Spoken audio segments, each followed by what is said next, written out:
तो जय हिंद साथियों, स्वागत है सभी का। आज इतिहास के इस 13th लेक्चर में 12 लेक्चर आपको अपलोड करा दिए गए हैं, आप उनको वॉच करेंगे। और 13 लेक्चर पे अपन आज आते हैं, जहां अपना नेशनल मूवमेंट का पार्ट 4 अपन कंटिन्यू कर रहे थे। लास्ट क्लास में मैंने आपको बताया था राउंड टेबल कॉन्फ्रेंस के बारे में, जिसमें मैंने आपको बताया था कि पहले राउंड टेबल कॉन्फ्रेंस में गांधी जी पार्टिसिपेट नहीं करते हैं, वहीं जब second round table conference organise होने जाता है तो गांधी जी उसमें पार्टिसिपेट करते हैं। और मैंने आपको बताया था कि सेकंड राउंड टेबल कॉन्फ्रेंस में गांधी जी उपस्थित होते हैं। फर्स्ट में क्यों नहीं हो पाते हैं? क्योंकि गांधी जी उस समय जेल में कैद थे। और आपको पता है, गांधी इरविन समझौता के तहत ये शर्त रखी गई थी कि सेकंड राउंड टेबल कॉन्फ्रेंस में गांधी जी को पार्टिसिपेट करना होगा। तो बस उसी के तहत गांधी जी पहुंचते हैं सेकंड राउंड टेबल कॉन्फ्रेंस में। तो चलिए, हमारी हेडिंग होने वाली है सेकंड राउंड टेबल कॉन्फ्रेंस, यानी कि द्वितीय गोलमेज सम्मेलन। मैंने क्या कहा? द्वितीय गोलमेज सम्मेलन। द्वितीय गोलमेज सम्मेलन, इंग्लिश वाला बच्चा इसको सेकंड राउंड टेबल कॉन्फ्रेंस लिख सकता है। ठीक है, कोई पूछे कब हुआ तो बड़ी सिंपली आप इसका आंसर दे देंगे। इसका अगर आपसे ईयर पूछा जाए, इसका ईयर आपसे पूछा जाए ईयर, तो इसका ईयर हो जाता है 1931। ठीक है, आपसे पूछा जाए इसमें गांधी जी के साथ कौन कौन गया था, तो इसमें पार्टिसिपेंट्स याद रखेंगे, सारे लोग गए थे। तो यहां सबसे महत्वपूर्ण बात ये हो जाती है कि गांधी जी पहुंचते हैं, गांधी जी SS राजपूताना जहाज से पहुंचते हैं। कौन से जहाज से? SS राजपूताना जहाज से। कहां पहुंचते हैं? प्लेस पूछा जाएगा इसको कहां ऑर्गेनाइज किया गया, तो इसका वेन्यू याद रखेंगे। इसका वेन्यू हो जाता है James palace, James palace London में इसको ऑर्गेनाइज किया गया। ब्रिटिश पीएम कौन है उस समय? ब्रिटेन का पीएम कौन है? तो मैंने आपको बताया है, ब्रिटेन का पीएम उस समय रेमसे, रेमसे मैकडोनाल्ड उस समय ब्रिटेन के पीएम है। तो ब्रिटेन के पीएम के द्वारा ऑर्गेनाइज किया जा रहा है सेकंड राउंड टेबल कॉन्फ्रेंस, और गांधी जी इसमें पार्टिसिपेट करते हैं। ध्यान रहे, गांधी जी जब इसमें पार्टिसिपेट करते हैं तो गांधी जी 4 सहयोगियों के साथ, मैंने क्या कहा, गांधी जी 4 सहयोगियों के साथ पहुंचते हैं। कहां? लंदन के जेम्स पैलेस में। और आप याद रखेंगे, पूछा जाएगा आपसे वो कौन 4 सहयोगी थे जिसके साथ गांधी जी पहुंचते हैं, तो उनके नाम याद रखेंगे। गांधी जी पहुंचते हैं 4 सहयोगियों के साथ, इनके नाम याद रखेंगे आप। देखिए, मैं सीधे तौर पर इनके नाम लिख देता हूं।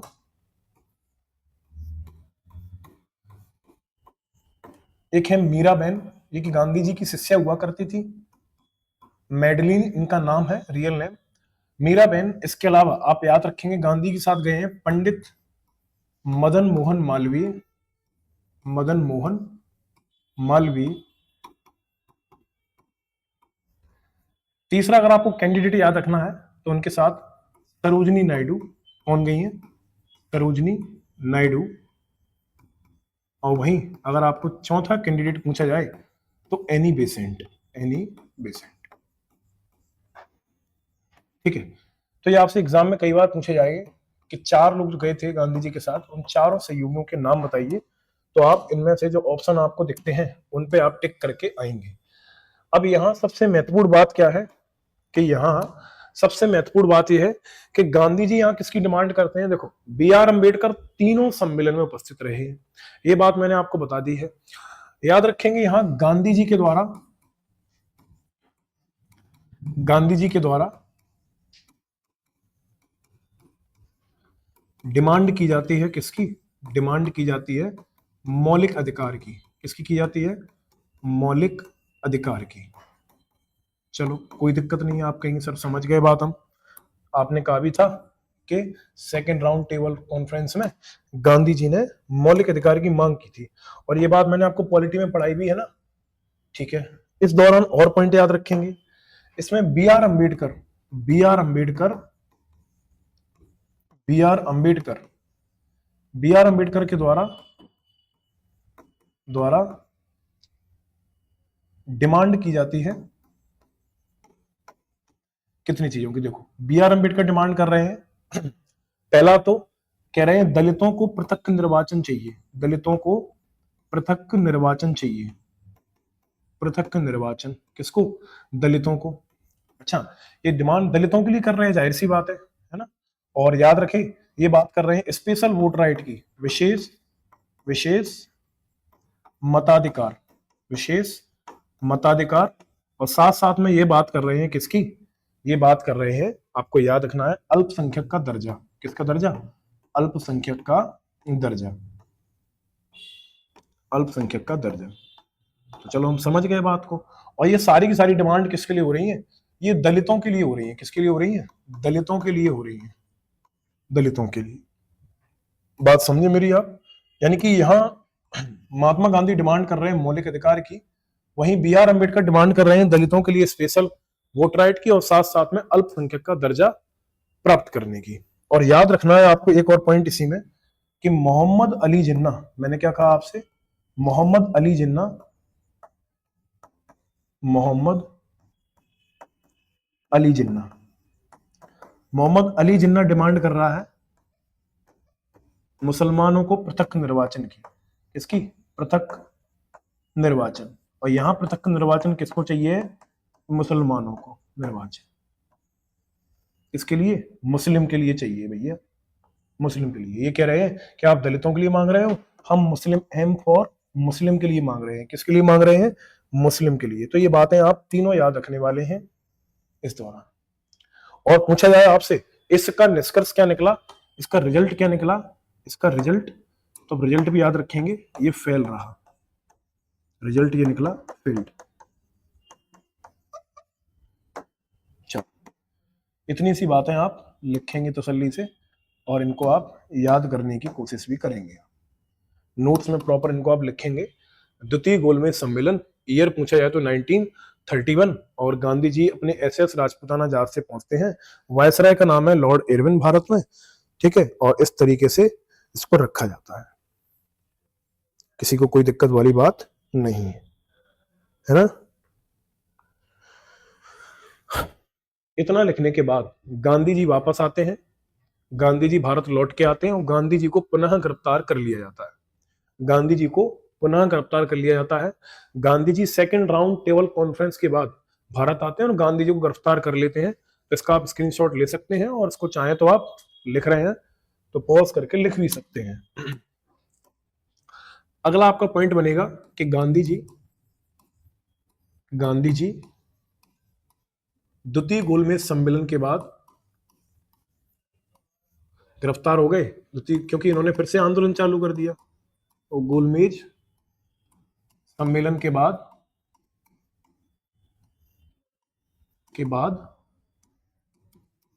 गिरफ्तार हो गए, गिरफ्तार, और इनको जेल भेज दिया। जेल पूछा आएगा कौन सी जेल? यरवदा जेल। कौन सी जेल? यरवदा जेल। और यरवदा जेल कहां पे है? पूना महाराष्ट्र, पूना महाराष्ट्र में इनको भेज दिया गांधी जी को। जब गांधी जी को यहां भेजा गया, जब गांधी जी को यहां भेजा गया, तो आप याद रखेंगे, गांधी जी को जब यहां भेजा गया तो अंग्रेजों ने एक चाल खेली। अंग्रेजों ने कहा दलितों को अल्पसंख्यक का दर्जा दे देते हैं, और अल्पसंख्यक का दर्जा देने के लिए भारत में कम्युनल अवार्ड नाम से एक लेटर आया, और दलितों को माइनॉरिटीज का दर्जा मिल गया। इसको कम्युनल अवार्ड को हिंदी वाला बच्चा याद रखेगा, इसको बोलते हैं सांप्रदायिक पंचाट। मैंने क्या कहा? इसको बोलते हैं सांप्रदायिक पंचाट। तो हम जानते हैं कि सांप्रदायिक पंचाट कब आया और इसमें क्या बातें कही गई, उनको अपन देखने वाले हैं। कि दलितों को याद रखेंगे, उनको सीटें आरक्षित कर दी गई दलितों के लिए, है ना। और साथ साथ में दलितों के लिए क्या दे दिया गया? माइनॉरिटीज का दर्जा दे दिया गया। किसका दर्जा दे दिया गया? माइनॉरिटीज का, है ना। तो वही सारी बातें लिख के आई। अब आया भारत में एक लेटर आएगा, इसका नाम है सांप्रदायिक पंचाट। सांप्रदायिक पंचाट, इसको कम्युनल अवार्ड बोलते हैं, कम्युनल अवार्ड। कब आया जी? ये आया 1932 में, 1932 में। और इसमें हुआ क्या? इसमें पहला पॉइंट तो इसमें यही बन जाएगा, दलितों को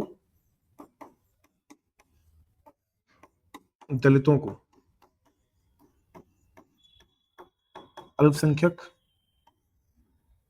का दर्जा, साथ साथ में दलितों को विशेष मताधिकार, विशेष मताधिकार, और याद रखना है आपको तीसरा काम, दलितों के लिए विधानसभा जो हुआ करती थी, केंद्रीय विधानसभा, सेंट्रल लेजिस्लेटिव असेंबली, वहां दलितों के लिए सीट्स रिजर्व कर दी गई, आरक्षित कर दी, आरक्षित कर दी, यानी कि रिजर्वेशन, यानी कि रिजर्वेशन की बात है यहाँ पर आगे। कहाँ पे? विधानसभा में। नौकरियों में रिजर्वेशन की बात नहीं चल रही है, ये विधानसभा में रिजर्वेशन की बात चल रही है। कहाँ चल रही है?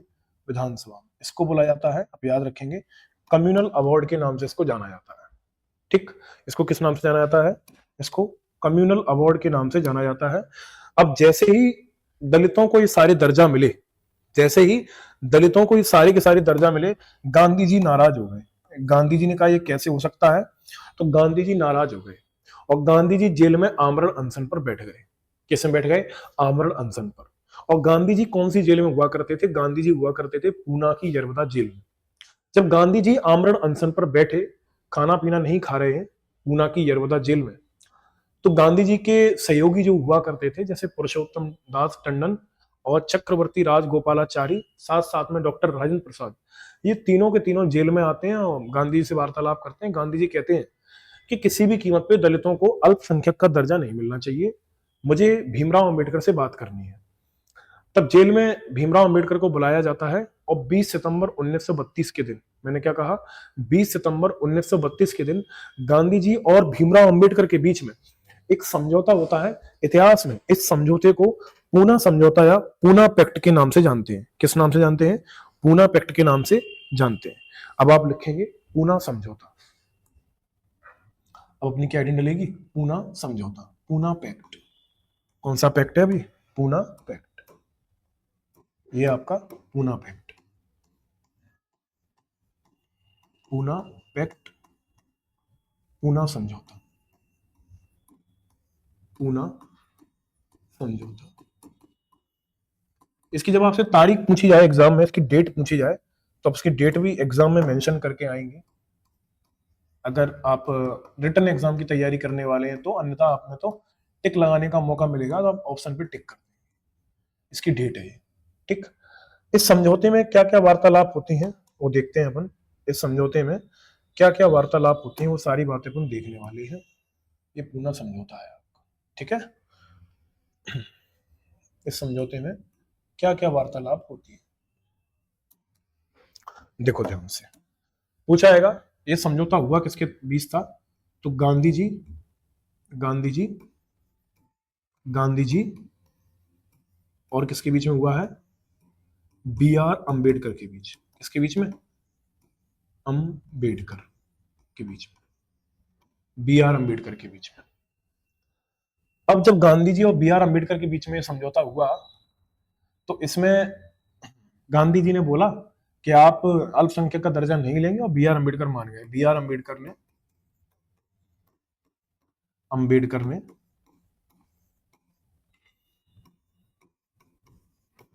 अल्पसंख्यक का दर्जा जो था उसको इनकार कर दिया और बोल दिया, गांधी जी ने कहा हम आपको कुछ ना कुछ अच्छा जरूर करके देंगे, लेकिन आप कैसे भी करके अल्पसंख्यक का दर्जा ना लें।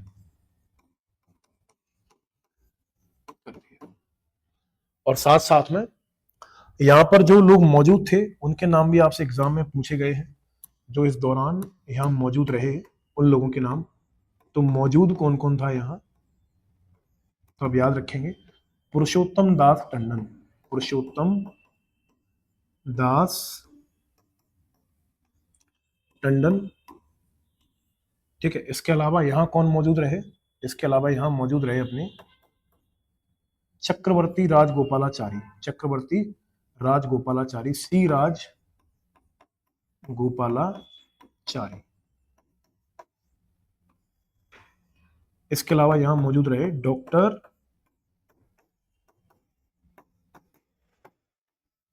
राजेंद्र प्रसाद, ठीक है। तो ये सारी बातें आपको याद रखनी है, ये सारी बातें आपको क्या करनी है? याद रखनी है, ठीक है। इसको बोला जाता है पूना पैक्ट। इसको क्या बोलते हैं? इसको बोलते हैं आप पूना पैक्ट के नाम से इसको जाना जाता है, ठीक है, इसको पूना पैक्ट के नाम से जानते हैं। ठीक, तो एग्जाम में कई बार ये पार्ट बना है, तो तारीख तो आप सीधे तौर पर याद ही रख लेंगे, किस किस के बीच में हुआ, बी आर अम्बेडकर और गांधी जी के बीच में। ठीक है, तो इतना आप पहले इसको आप स्क्रीनशॉट लेके या फिर आप नोट डाउन करते हैं अपने तरीके से, तो आप लिख सकते हैं इसको, इसको आप लिख सकते हैं।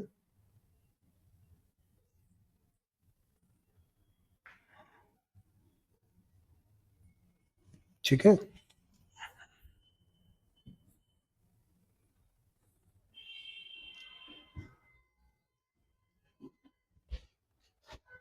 ठीक है।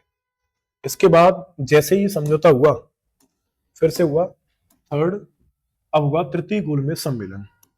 अब क्या अपनी हेडिंग बनने वाली है, तृतीय गोलमेज सम्मेलन। तो अपनी हेडिंग बनने वाली है तृतीय गोलमेज सम्मेलन।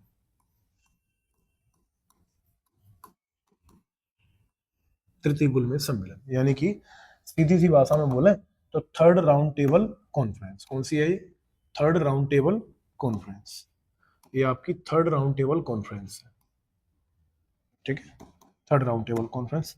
इसमें सेम ईयर याद ईयर याद रखना चाहे तो ईयर याद रख सकते हैं, और अगर आपसे तारीख पूछी जाए तो 17 नवंबर से लेकर 24 दिसंबर के बीच होता है, यानी कि तारीख इसकी याद रखनी है तो 17 नवंबर, 17 नवंबर 17/11/1932 डेट ईयर लिखना पड़ेगा, नहीं तो कंफ्यूज हो जाओगे आप।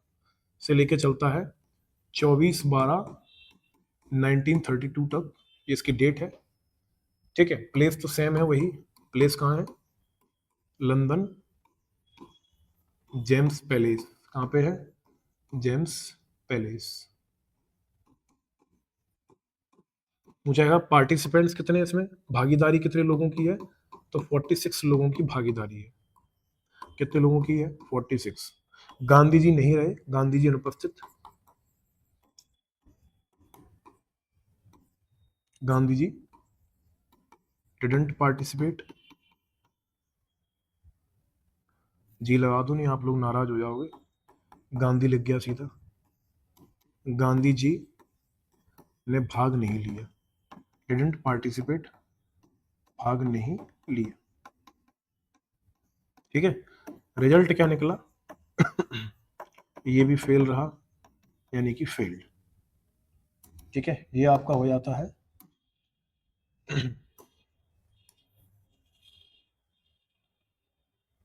ये आपका हो जाता है थर्ड राउंड टेबल कॉन्फ्रेंस। ठीक है, इसको आप याद रखेंगे।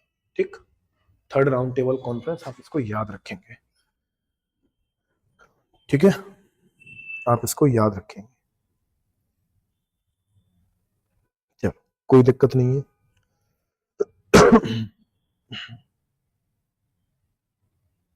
ठीक है, यहां तक किसी कोई दिक्कत नहीं है, किसी को किसी प्रकार की कोई समस्या नहीं होगी।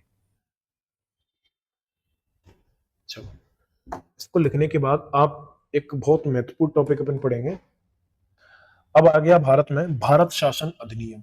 मैंने क्या कहा, भारत शासन अधिनियम। इंग्लिश वाला बच्चा लिखेगा गवर्नमेंट ऑफ इंडिया एक्ट। कब आया, 1935। कब आया, 1935 में। ठीक है, तो मैं नहीं समझता किसी कोई दिक्कत होगी। 1935 में आ चुका है गवर्नमेंट ऑफ इंडिया एक्ट। अच्छा, इसमें क्या क्या हुआ इसी एक्ट के तहत, इसी एक्ट के तहत 1937 में भारत में प्रांतीय चुनाव हुए। कैसे चुनाव हुए, प्रांतीय चुनाव, यानी कि 1937 में हुए भारत में provincial election. Provincial election, election. और 8 प्रांतों में, कितने प्रांतों में, 8 प्रांतों में, 8 प्रांतों में कांग्रेस ने अपनी सरकार बनाई। 8 प्रांतों में कांग्रेस जीती। किसने जीत दर्ज की? 8 प्रांतों में कांग्रेस ने। और 2 प्रांत जो थे, 2 प्रोविंस थे। प्रांत मतलब होता है प्रोविंस, प्रांत मतलब क्या होता है? प्रोविंस होता है। और 2 प्रांत में मुस्लिम लीग आई वो भी गठबंधन से। किससे आई? गठबंधन से आई। गठबंधन से अपनी सरकार बनाती है। और ये 2 कौन कौन से थे? तो याद रखेंगे कहां कहां पे। एक तो पंजाब में और एक बंगाल में। बंगाल, ठीक है। चुनाव हुए भारत में, अच्छी बात है। आप कहेंगे सर चुनाव हो गए, ये तो बहुत खुशी की बात है और सरकार कांग्रेस की बन रही है। ये भी अब आपको अच्छा ही लगेगा उस जमाने के हिसाब से, क्योंकि हम भारतीय हैं पहले, ठीक है। तो ये गवर्नमेंट ऑफ इंडिया एक्ट आ गया। अब इसमें क्या हुआ? भारत में प्रांतीय चुनाव कराया गया। अंग्रेजों ने कहा चुनाव करा के देखते हैं कौन सी पार्टी कितनी दमदार है। 8 प्रांतों में कांग्रेस जीत जाती है और 2 प्रांतों में मुस्लिम लीग गठबंधन से अपनी सरकार बनाती है। आगे क्या होता है? इसी के बाद वर्ल्ड वॉर सेकंड चालू हो जाता है। वर्ल्ड वॉर सेकंड कौन सा हुआ? वर्ल्ड वॉर सेकंड चालू हो गया। द्वितीय विश्व युद्ध, द्वितीय विश्व युद्ध चालू हो गया। इसका ईयर पूछेंगे आपसे, तो ईयर 1939 से 45 तक ये सेकंड वर्ल्ड वॉर चल रहा है। सेकंड वर्ल्ड वॉर चालू हो गया। इस समय वायसराय कौन है? वायसराय कौन है? आपसे वायसराय पूछेंगे। वायसराय भारत का लॉर्ड लिनलिथगो। कौन है? लिनलिथगो। ये भारत का वायसराय है। इसने क्या किया? इसने क्या किया वो समझते हैं। वर्ल्ड वॉर सेकंड चल रहा है, ब्रिटेन इंटरनेशनल लेवल पे लड़ रहे हैं, इसमें जापान भी एक्टिव हो चुका है। अब भारत की क्या लड़ाई है? कुछ लड़ाई नहीं है। लेकिन अंग्रेज इतने नालायक थे, बिना कांग्रेस से पूछे, बिना कांग्रेस से पूछे अंग्रेजों ने क्या किया? अंग्रेजों ने भारतीयों को शामिल कर दिया। बिना कांग्रेस से पूछे अंग्रेजों ने भारतीयों को शामिल कर दिया इस युद्ध में। इस युद्ध में ब्रिटिशर्स ने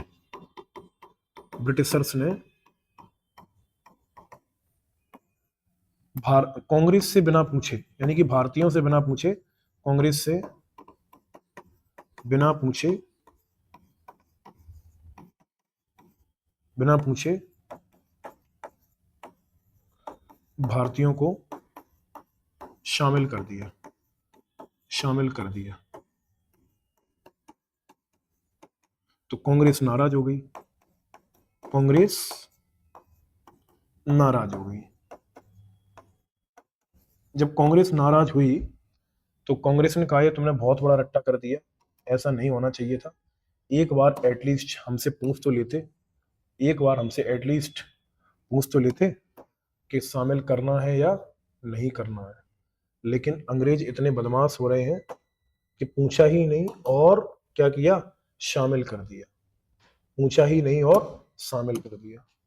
अब जब शामिल कर दिया तो बस कांग्रेस को गुस्सा आया और 28 और या 29 अक्टूबर अक्टूबर का समय था, डेट थी, ईयर था 1939 का, ईयर था 1939 का।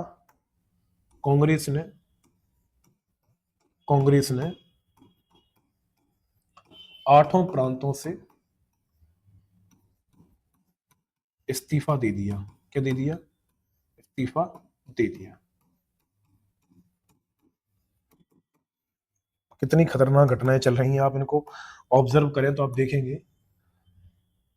वर्ल्ड वॉर सेकंड 1939 से 45 तक चला। ब्रिटिशर्स ने कांग्रेस से पूछा ही नहीं और इंडिया को इन्वॉल्व कर दिया सेकंड वर्ल्ड वॉर में। कहा ये भी हमारे साथ है। कांग्रेसियन कह रहे हैं कि आप एक बार हमसे पूछ तो लेते हमारा मतलब ही क्या है, और हमसे आपने सरकार बनाने की कह रहे हो, जब हमारी चली नहीं रही है तो क्यों कह रहे हो?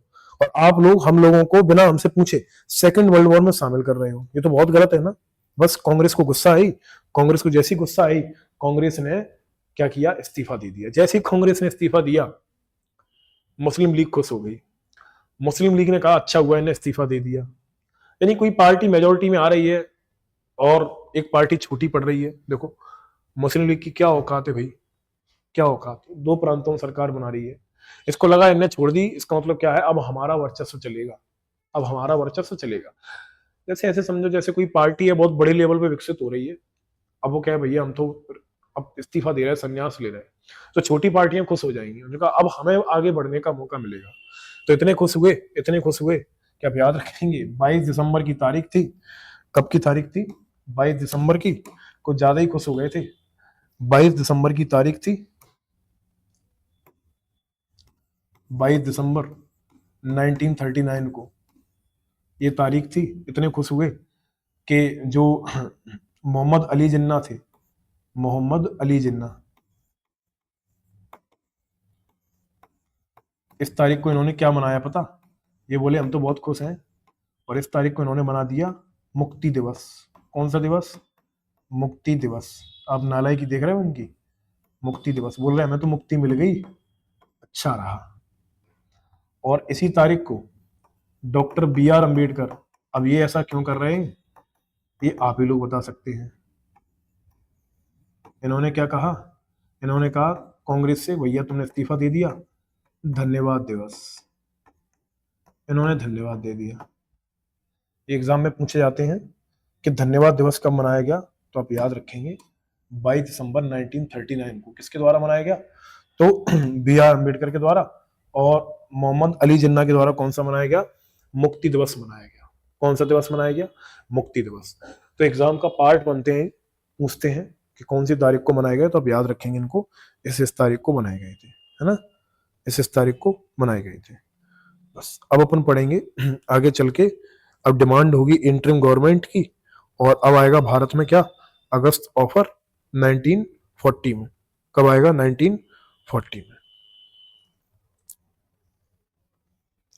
8 अगस्त 1940 को भारत में आएगा अगस्त प्रस्ताव। क्या आएगा? अगस्त प्रस्ताव। तो कल के लेक्चर में हम जानेंगे कि अगस्त प्रस्ताव 8 अगस्त 1940 को आता है, और इसमें अंग्रेज बोलते हैं भारतीयों से कि हम आपको स्वराज तो नहीं दे पाएंगे, लेकिन हम आपको अधिराज्य दे देंगे। अधिराज दे देंगे तो क्या होगा, आप चाह रहे थे कुछ आजादी टाइप का मिले, तो हम अधिराज दे रहे हैं आपको। अधिराज मतलब होता है पूरी तरीके से आजाद नहीं कर रहे हैं आपको हम, लेकिन जो एक्सटर्नल पॉलिसीज रहेंगी उसमें हम इंटरफेयर करेंगे, इंटरनल आप बनाएंगे खुद। पंडित जवाहरलाल नेहरू कहते हैं कि ऐसा करने से फायदा भी क्या निकल रहा है, ये क्या है ये?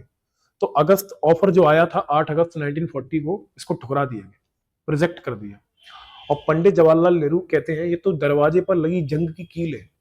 अगस्त ऑफर के लिए एक शब्द का प्रयोग करते हैं कि ये दरवाजे पर लगी जंग की कील है। जंग की कील, कोई काम का नहीं है ना। फिर इसके बाद गांधी जी को गुस्सा लगता है, आप कहते हैं क्या ही चल रहा है। फिर स्टार्ट होगा भारत में क्या, आपको पता है? इंडिविजुअल सत्याग्रह। क्या चालू होगा? इंडिविजुअल सत्याग्रह, और व्यक्तिगत सत्याग्रह चालू होगा। और व्यक्तिगत सत्याग्रह जैसी चालू होता है, फिर आगे बढ़ती है डिमांड ऑफ पाकिस्तान, और भारत में आता है क्रिप्स प्रपोजल। क्रिप्स प्रपोजल आता है, इसकी मांगों को भी ठुकरा दिया जाता है। फिर स्टार्ट होता है गांधी जी के द्वारा और उनके प्रयासों से, जिसका नाम था क्विट इंडिया मूवमेंट या भारत छोड़ो आंदोलन 1942 को। और इसी दौरान नारा लगाया जाता है डू और डाई। कौन सा नारा लगाया जाता है? डू और डाई। ठीक है, तो आज के लेक्चर को हम यही रोकते हैं। अपनी सफिशिएंट क्लासेस हैं, ठीक, उनको आप पहले देखेंगे। हमने पढ़ा सेकंड राउंड टेबल कॉन्फ्रेंस, इसको देखा, यहाँ देखा, और साथ साथ में अपन ने इसको यहाँ तक पढ़ा। आगे की जानकारी आपको अगली वीडियो में बताई जाएगी। तब तक के लिए आप इतना पहले कवर करें। मिलते हैं अपन अगले लेक्चर में बहुत जल्द। ओके, तो nice to meet you, nice meeting you, have a good day from my side, bye and take care.